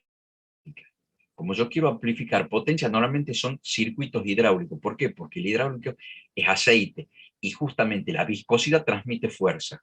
Esa viscosidad transmite fuerza. Típico, dirección hidráulica. Fíjense, ustedes con un dedo dan vuelta. ¿Por qué? Porque ustedes imprimen una pequeña en el volante y eso se ve amplificado para romper el roce, aplicación de fuerza, de torsión, muchísimo más que la fuerza aplicada por nuestros brazos. Caso típico, el gato hidráulico. No es el gato a tornillo, el gato hidráulico, el que tiene la varita, y yo con una mano apenas estoy haciendo presión. Y solito va subiendo el émbolo y va subiendo el auto. ¿Ustedes por casualidad creen que si yo aplico la misma fuerza que estoy aplicando la varita de la manija, le estuviese aplicando sobre el punto de apoyo, donde apoya el émbolo en el auto, lo levantaría con la mano al auto? No, no hay chance. No hay chance, a no ser que sea Superman, ni necesito. Pero como no soy Superman, yo necesito de algo que amplifique la fuerza de mi brazo en el punto de apoyo en el auto. Eso es un gato hidráulico, es un sistema servoasistido. ¿Por qué? Porque yo puedo aplicar una fuerza de y en realidad en el punto de apoyo del auto es un newton. ¿Se dan cuenta? Que rompe la gravedad y hace que el auto suba en lugar de seguir pegado. ¿Sí? Profe, o sea que estos servomecanismos son sistemas de control retroalimentados, pero con una retroalimentación positiva, ¿verdad? No, retroalimentación, todos son retroalimentación negativa. Fíjate, ahí está. ¿Por qué? Porque si fuese una retroalimentación positiva, nunca llegaríamos a ¿qué? A doblar. Ah, claro, al control. Claro, no hay control. Yo seguiría doblando de por vida y seguiría levantando de por vida. ¿Por qué? Porque de última, el control lo hago yo, con los ojos. Pero si fuese retroalimentación positiva con sensor, el auto daría vuelta. Perfecto. Porque suponte que si fuese la conexión de retroalimentación, ¿qué es lo que me va a decir a mí? La posición a donde tienen que llegar las ruedas y la posición a donde tiene que llegar el nivel de auto. Si fuese retroalimentación positiva y no estoy yo, ¿el auto se vuelca o el auto sigue dando vuelta como perro, mordiéndose la cola? Claro. ¿Te das cuenta? Lo único Claro, que claro. hace, fíjate, lo único que hace es amplificar G1. En realidad, ¿qué es lo que hace? La acción de control la magnifica. La magnifica enormemente a la acción de control. ¿Sí? Pero sigue siendo retroalimentación negativa. La retroalimentación no tiene nada que ver con la amplificación de G1. Donde está amplificada la señal es cómo reacciona. Suponte que el error sea chico, pero la corrección sea grande. Eso es todo. Son súper amplificadas las acciones de control. Eso es la diferencia de un servoaccionamiento a un sistema común, donde la acción de control es mucho más grande que el error propiamente dicho. Eso es todo. Perfecto. ¿Está claro? Profe. Sí, sí, se entiende ahora. Perfecto. Bien. Nosotros vamos a tener siempre sistemas reguladores, que es lo que te dice, donde R, por referencia, es un valor constante durante largo tiempo. No vamos a estar con el control remoto 25, 23, 22, 27.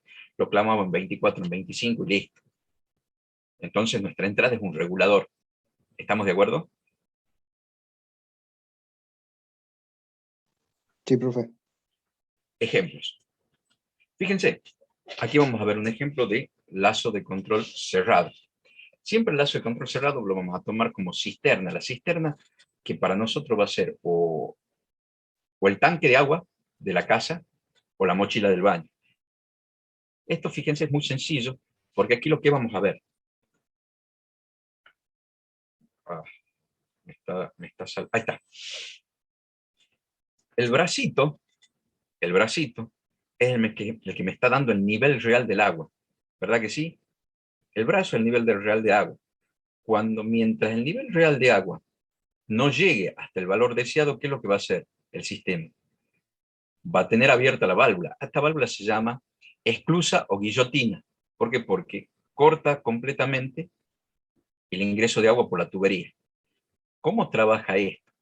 A medida que va entrando el agua, ¿qué hace? Hay un empuje con respecto al flotante. Este flotante es solidario a las cuerdas y a las poleas. Entonces, a medida que sube el flotante, por el tipo de construcción que tiene, baja la válvula. Si el flotante baja, la válvula sube, ingresa más agua. Si el flotante sube, la válvula cierra, ingresa menos agua. Esto es mucho más sencillo de lo que realmente nosotros vemos en nuestra mochila de baño, dependiendo de cuáles son, porque hay varios sistemas de mochila de baño. Hay varios. Entonces nosotros podemos distinguir el que yo les voy a contar el que yo tengo, ya cuando termine de compartir la pantalla les voy a decir cómo trabaja el mío, que es el más habitual, y hay otros que son más complejos, Pero en definitiva lo que pretende hacer el flotante es marcar cuál es el nivel deseado, y en función de ese nivel deseado permite cerrar o abrir la válvula, y en realidad si cierro o abro la válvula, ¿qué es lo que hago? Controlo el caudal de ingreso. Entonces, a medida que esto esté más abajo, va a ser mayor la cantidad de agua que ingresa. ¿Por qué? Porque va a estar toda la sección del caño habilitado. A medida que esto va subiendo, yo voy bajando la esclusa y voy limitando la sección, por lo tanto el caudal es menos. ¿Hasta cuándo? Hasta que esto llegue al nivel deseado y queda completamente inhabilitado. Hasta acá hay agua, pero no sigue pasando. ¿Por qué? Porque la guillotina acaba de obstruir toda la sección del caño. ¿Está claro? Es un nivel, me interesa que lo analicemos. ¿Por qué? Porque desde el diagrama gráfico vamos a pasar en diagrama en bloque. ¿Cuál es el elemento que controla? Realmente, ¿qué es lo que quiero controlar yo? El nivel de agua. El nivel de agua es la variable controlada. Y dijimos que la variable controlada siempre está dentro de la planta. La planta es aquel elemento que contiene la variable controlada. ¿Cuál es la variable controlada? Nivel de agua. ¿Dónde está el nivel de agua? En definitiva, ¿dónde está? En el recipiente, en la cisterna, en el tanque, en la mochila. Esa es la planta. ¿Bien? ¿Qué es lo que controlo? El nivel, ¿mediante qué? Mediante el ingreso de agua. ¿Y quién permite ingresar más o menos agua? La válvula. Porque es la que me permite que seccionar, habilitar o deshabilitar más la sección del caño. ¿Para qué? Para regular el flujo de agua que va a ingresar al tanque y lo va a llenar en forma más rápido o menos rápido en función de cómo vaya moviéndose el flotante. Si el flotante está abajo, tiene toda la sección, tengo mucho caudal de agua. A medida que el flotante va subiendo, hemos dicho que la esclusa va bajando, va limitando la sección. Entonces, ¿qué es lo que modifica? La tasa de flujo, la cantidad de agua que ingresa por unidad de tiempo. Y eso se llama caudal. Entonces, la válvula esclusa regula el caudal en función de qué? De la posición del brazo. El nivel de referencia del agua es mucho más fácil para verlo ya cuando lo veamos nosotros ahora. ¿Por qué? Porque es hasta a dónde es el recorrido máximo del bracito del flotante que me va a permitir el cierre de la válvula. Los elementos de retroalimentación, ¿con quién está dado? Las cuerdas, el flotante y ¿qué? Las poleas. Y el nivel de agua es justamente la extensión máxima o la posición máxima hasta donde llega el brazo del flotante, donde me permite que la válvula esté completamente abierta, completamente cerrada.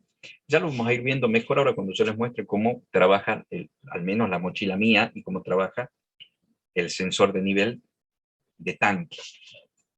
El control es independiente del tipo de sensado que yo haga.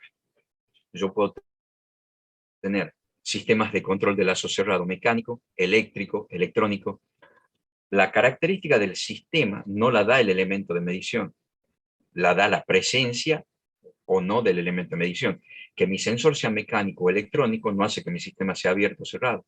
Yo puedo tener un sistema cerrado mecánico como es esto, o puedo tener un sistema cerrado electrónico. Si yo le pongo, en lugar de tener un brazo flotante, pongo un sensor que me marque el nivel de agua. Obviamente uno es más caro que el otro, pero el sistema sigue siendo cerrado independientemente sea mecánico, eléctrico o electrónico. ¿Está claro? ¿Por qué la retroalimentación es negativa? Porque lo que yo voy logrando es que el nivel de agua se acerque al nivel deseado y es menos. Si yo tuviese una retroalimentación positiva, ¿qué es lo que haría? La válvula nunca cerraría y llegaría a rebalsar. ¿Por qué? Porque sumo el error. En realidad, al error lo calculo como la suma del valor que quiero más el valor que tengo.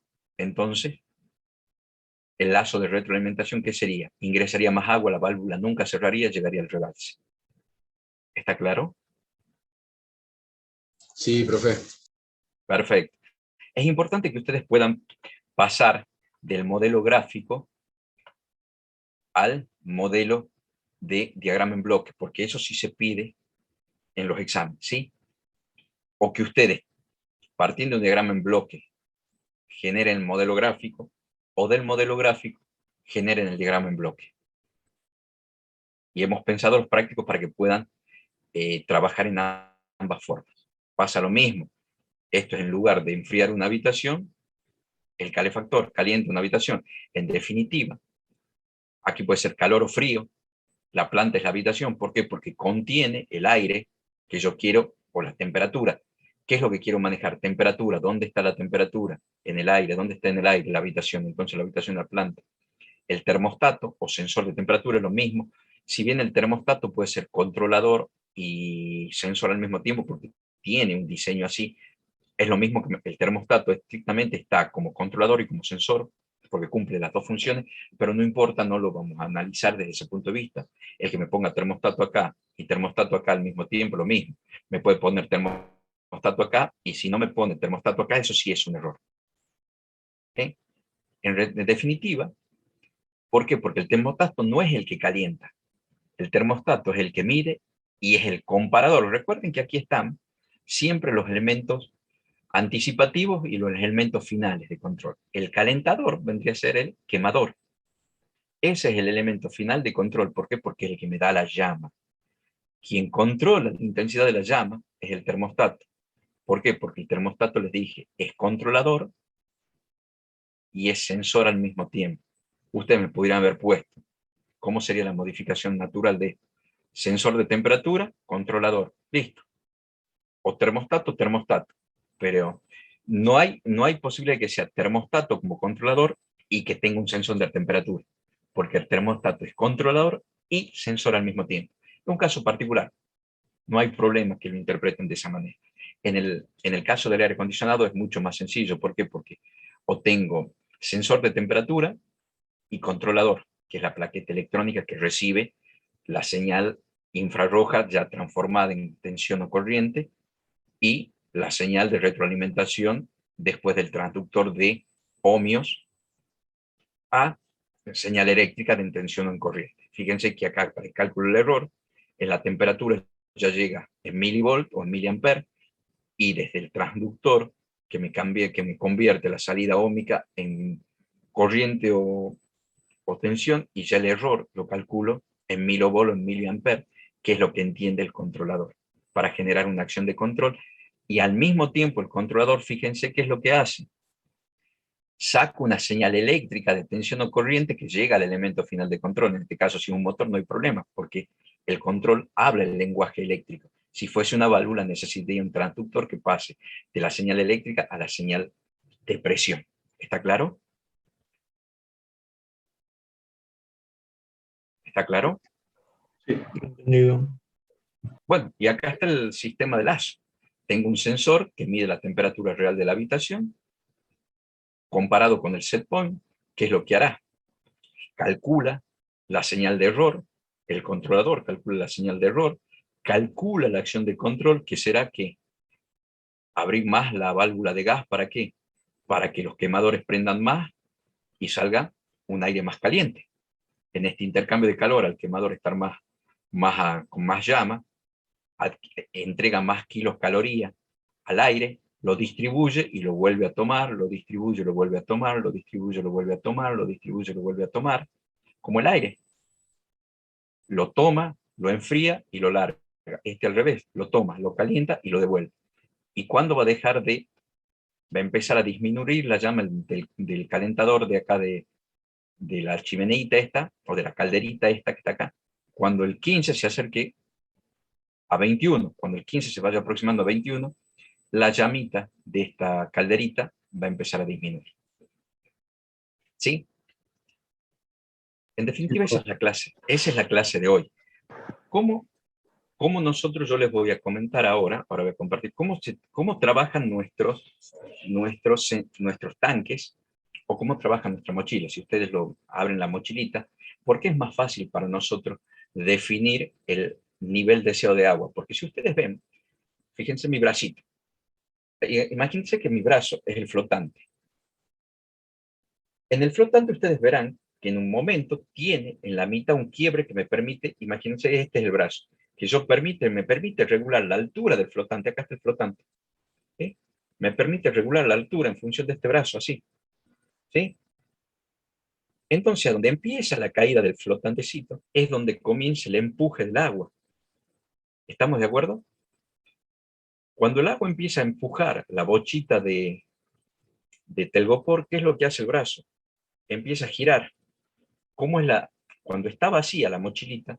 ¿Qué es lo que tengo? Yo tengo un cañito que viene de la salida de agua de la calle, ¿sí? O del tanque de agua fría. O directamente tomo de la red. Por presión, ¿qué es lo que hace? El agua sube, venciendo la presión de columna de agua, y en la puntita, como está caído el brazo, hay un resortecito que la presión del agua, de ingreso de agua, ¿qué es lo que hace? Vence la resistencia del resorte y empieza a correr agüita. Empieza a caer agua. Esa valvulita, ¿sí?, ha cedido ante la presión del ingreso de agua de la columna, que lo que empieza a llenar la mochila. A medida, obviamente, mi bracito está caído. ¿Y qué es lo que hace el brazo? Cuando el empuje del agua empieza a ejercer presión sobre el flotante, ¿qué es lo que hace el brazo? Empieza a subir. Y al empezar a subir, ¿qué es lo que hace? Empieza a cerrar la valvulita, la aplasta, la aplasta, la aplasta. Al empezar a aplastar, ¿qué hace? Ya son dos fuerzas que están trabajando para anteponerse. Una que es la del agua que sube y otra es la presión del empuje del agua que hay en el reservorio, que lo que va a hacer es transmitir una fuerza al punto pivot y empezar a ¿qué? A presionar hacia abajo el resorte. Cuando, entonces, a medida que presiona, ¿qué es lo que va haciendo? Va cerrando la válvula, entonces va saliendo menos agua. Llega un momento donde el brazo llega al tope. ¿Por qué? Porque ya no puede seguir empujando el agua. ¿Por qué? Porque ya hizo tope físico. ¿Y el tope físico llega cuándo? Cuando el empuje del agua ha transferido una fuerza suficiente para ¿qué?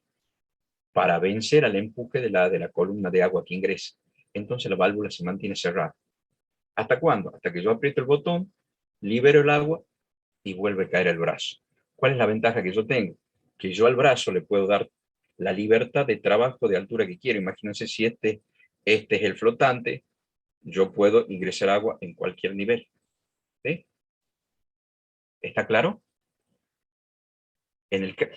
Exactamente lo mismo trabajan los tanques. Solo que hay algunos tanques que tienen sensores eléctricos. Por ejemplo, una bochita que está colgando. Tiene un contacto seco, lo mismo que la luz, que hablábamos, un contacto normal abierto, que lo que hace, el contacto está cerradito, o sea que está entrando cuando el flotante está caído, la bomba, ¿qué está haciendo? Está energizada y está haciendo que ingrese agua. A medida que va ingresando agua, ¿qué es lo que hace? El flotante se va poniendo, ya está vertical, se va poniendo horizontal a nivel del agua. Y llega un momento que llegue donde el contacto ese que estaba cerrado, transmitiéndole tensión a la bomba y estaba prendida, llega a posición y se abre. Es decir, se apaga la luz. Cuando llega a posición es como si yo estuviese apagando la luz. Corto la tensión y para la bomba. Eso es un flotante eléctrico. El brazo que tapa, es un flotante mecánico. Y hay otros sensores que tienen un sensor, una varilla que se llama horquilla vibrante, que vibra una frecuencia cuando está en el vacío y vibra una frecuencia distinta cuando tiene un medio líquido que lo hace más lento, transmite la onda. Entonces, está vibrando y mientras tiene una frecuencia, ve un 1, ve un 0 para nosotros, en realidad dice no tengo agua y le está permitiendo a la bomba estar en marcha. Cuando llega el líquido, obviamente se impregna y empieza a vibrar en una frecuencia distinta. ¿Por qué? Porque es distinta a la frecuencia que genera cuando está en el vacío o cuando está bajo un medio líquido. Entonces, a determinada frecuencia genera la señal un 0 o un 1, que a nosotros nos permite decir a la lógica, la bomba, para o arrancar. Cuando está en 0, la bomba está arrancada, está en marcha. Y cuando está en 1, dice, ya tengo nivel de agua, pum, para la bomba. Fíjense que vimos 3 sistemas, uno con detección mecánica de nivel, que es el flotante, otro con detección eléctrica, que es que es el flotante eléctrico, que es una perita, que tiene un contactito que cierra, y otro un sensor electrónico. Pero los tres son sistemas de lazo cerrado con tres niveles de control, con tres tipos de sensores, uno mecánico, otro y otro electrónico. Bien, eso es todo. Profe, Sí, en estos sistemas, el ser humano accionando cualquiera de estos sistemas tiene algún rol. Puede ser que sea como agente externo. depende. No sé Lo si que nosotros tenemos que entender, obviamente, no hay, al sistema lo tenemos que entender independientemente de la fuente bien. de energía que lo arranque y que lo pare. Obviamente, vos tenés una máquina. Sí, Vos compras una heladera. ¿Una heladera es control abierto, control cerrado o abierto? cerrado, profe. Cerrado. Correcto, correcto. Si no le enchufas, anda. No, No. ¿Te das cuenta? claro. Vos lo analizas al sistema, independientemente quién lo Ah. energiza. Nos concentramos en el funcionamiento de la heladera, no En en el función, exacto. Obviamente, si yo no le enchufo, no Bien, anda nunca. perfecto. ¿Sí? Si yo no subo el interruptor que me permite que se le dé tensión al sensor y tensión a la bomba para que se controle, el sistema de control nunca va a arrancar. Y si yo no bajo el interruptor, nunca va a parar. Lo mismo pasa una máquina. Imagínate que vos tengas un auto. Si vos no lo arrancás, ¿funcionan los sistemas de control? No, No. Pero el auto arrancado sí tiene sistemas de control, pero lo tenés que arrancar. Entonces vos claro. lo analizás al sistema independientemente de la fuente de energía que lo pone en marcha. Una vez que esté en marcha, en función de su reacción vas a saber si es abierto o cerrado. Perfecto. Gracias. ¿Ya? Entonces nos tenemos que abstraer de que yo lo arranco y yo lo paro, porque siempre el ser humano va a arrancar y va a parar. Suponte que vos estás en una fábrica de galletas, estás en Arcor, las máquinas de chocolate las tenés que arrancar. Si, Sí, claro. si no, no vas a hacer chocolate. Ahora, que pare, que el chocolate lo mantenga a temperatura, ya es independientemente de que lo arranques o no. Una vez que está arrancado el sistema, si el sistema es de lazo cerrado, mantendrá la temperatura del chocolate. Si es de lazo abierto, no mantendrá, pero es independiente si vos la prendiste o no. Entonces, el ser humano como generador del interruptor de arranque no se lo toma, porque alguien le tiene que dar marcha al sistema. Bien, listo. ¿Está claro? Sí, Buenísimo. Gracias, Gustavo. Linda pregunta. Muy amable. Bien. ¿Dónde consolidamos esta info? Yo les hablaba, ahí ya les voy a mostrar, permítanme, que vamos a libros, ¿ok? Estoy buscando para compartir los libros.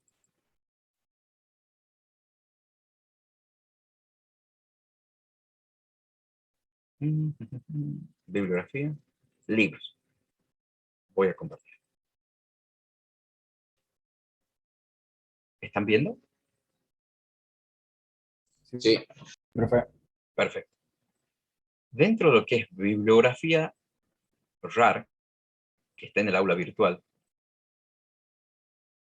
se abrió y están viendo ustedes la ventanita del RAR que La expandió, tiene ¿no? que compartir también, profe, o si no, de última comparta la pantalla entera. Ah, puedo compartir la pantalla. Bien. Bueno, te voy a decir así nada más. Dentro de lo que es bibliografía.rar, ¿sí? Está introducción a los sistemas de control, _C. Ahí pueden leer el capítulo 1 y capítulo 2, ¿sí? Capítulo 1 y capítulo 2 de este tema. En el libro que dice que nociones básicas de control, capítulo 2, ¿sí? Capítulo 2. Acá dice retroalimentación y sistemas de control. Eso está en el archivo bibliografía1.rar. Y eso es capítulo 2 y capítulo 7. ¿Sí? Ahí está todo. Capítulo 7 van a ver mucho. Ustedes, lo que vimos hoy es conceptos de diagramas en bloques, ¿sí? Es terminología de los diagramas en bloque y álgebra de los diagramas en bloque. Bajo estos tres nombres los van a encontrar, ¿sí? Yo les dije, fíjense en los ejemplos. Conceptualmente tiene una traducción muy mala, por lo tanto los puede confundir. Dependiendo de la versión, hay una versión que es pésima. Pésima. Ya les voy a compartir un libro donde es la que yo subí, que es la mejor cita. Hay otra que es directamente de la serie Shaum, que es la primera edición, creo, que es, como son todos los libros de la serie Shaum, verdes o amarillos, ¿sí? Esa es la peor cita. Esta versión, esta que es la que yo subí al aula virtual, es la que mejor está, pero tiene errores conceptuales, no porque está mal escrito, está muy mal traducido. De acá pueden sacar capítulo 2 y capítulo 7. El capítulo 7 está mucho más desarrollado de lo que nosotros hemos necesitado el día de hoy y lo que vamos a trabajar. Pero es importante porque vamos a ver algunas reducciones y álgebras de diagramas en bloque a futuro que sí vamos a requerir del capítulo 7. Mucho más sencillo de lo que le explican ahí, pero lo bueno que tiene este libro es la cantidad de ejemplos. Y ya les comparto el de Gaviño, que es muy buen libro, y muchos de los ejemplos para los parciales los saco de ahí, del Bolton, ¿sí? Ya les comparto la pantalla del libro. Y es un PDF muy bueno que conseguí porque lo compré en PDF, ¿sí? Entonces, en realidad lo compré el libro y me vino el PDF, entonces viene una versión de PDF para descargar muy pulcra, ¿sí? Capítulo 1, capítulo 2. Es lo que yo les digo siempre. Lo primero que tienen que hacer es buscar el índice. Busquen el índice y van a ver los contenidos del índice. Lo bueno que tiene acá, que si alguno tiene MATLAB, pueden simular todo lo que quieran, ¿sí? Van al índice.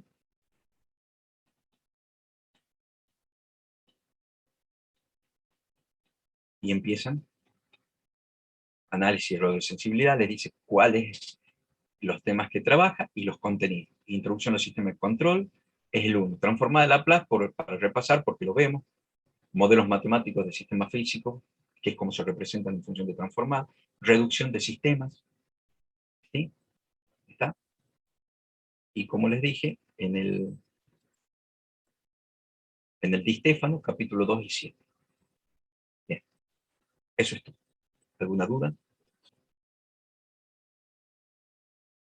No, profe. Perfecto. Les vuelvo a recomendar, no dejen de releer los capítulos anteriores, no dejen de consolidar lo que vimos hoy, porque hoy lo entienden. El concepto es abstracto y se les va muy rápido. Cuando quieren volver a tomarlo, ya no lo entienden o no se acuerdan. Y si no se acuerdan, no entienden lo que leen. Y ya superamos todos 3 temas y les resulta mucho más difícil empezar de cero. ¿Ok? Bien. Listo. ¿Alguna duda con los prácticos? ¿Alguna duda con las teorías? Gracias por las preguntas de Diego sobre los transductores, muy amable, de Tomás, de todo. Nos vemos el viernes de la semana que viene, si Dios quiere. Nos vemos, profe. Gracias. No, Gracias, gracias, profe. gracias Chao, a profe, ustedes nos por vemos. acompañarnos.